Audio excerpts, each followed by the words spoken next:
Ladies and gentlemen, boys and girls, welcome back. Today, we're going to talk about European politics, and in particular, about Poland. The 3rd of May is a national holiday in Poland. It is the Constitution Day, celebrating the Constitution of 1791. For all of you out there who may not know about the history of Poland, the 1791 Constitution is the second oldest democratic constitution in the world after the 1788 Constitution of the United States of America. Unfortunately, the Polish Constitution didn't survive very long because 16 months after the Constitution of 1791, the country suffered the first of its 3 partitions, which ultimately led to the disappearance of the Polish state in the 19th century. However, today, Poland is a vibrant democracy, and the 1st of May also celebrates the accession of Poland to the European Union 20 years ago. You may have heard that the situation in Poland has been somewhat tense and difficult over the past several years.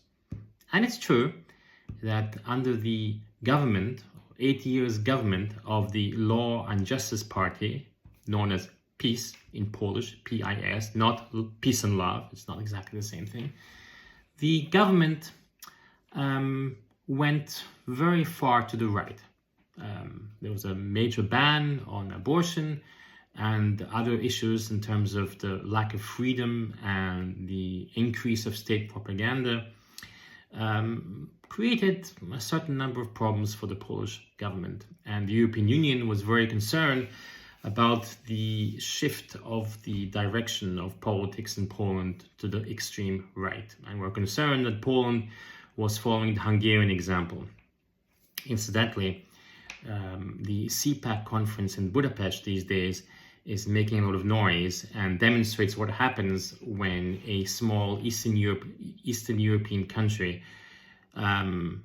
suffers the delusion of extreme far-right nationalist policies. However, Poland, in October of last year, in the general parliamentary elections, demonstrated that it's possible to turn back the pendulum and to allow center-right and center and even a left-wing party coalition to come to power, defeating the extreme far-right party of PiS. This was a major development in Eastern European politics and also in European politics, as it was a clear example that democracy works and it is possible to go back to a more democratic society.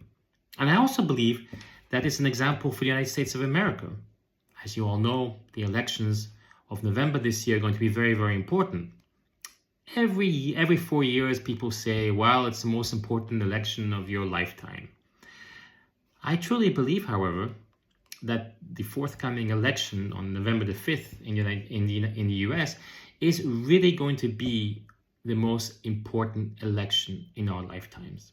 Because what is at stake? It's not just the situation in terms of economic policies, what's going to happen, inflation, no inflation, so on and so forth. It's democracy is really at stake.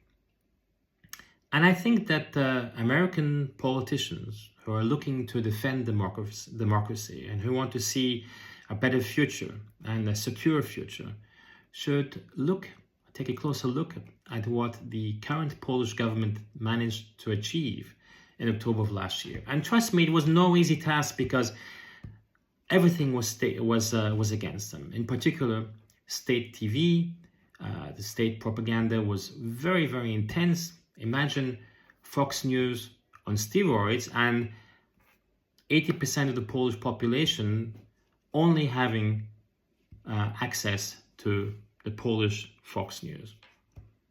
Despite that, the coalition under the leadership of Donald Tusk, yes, another Donald Tusk, was able to gain the majority in parliament.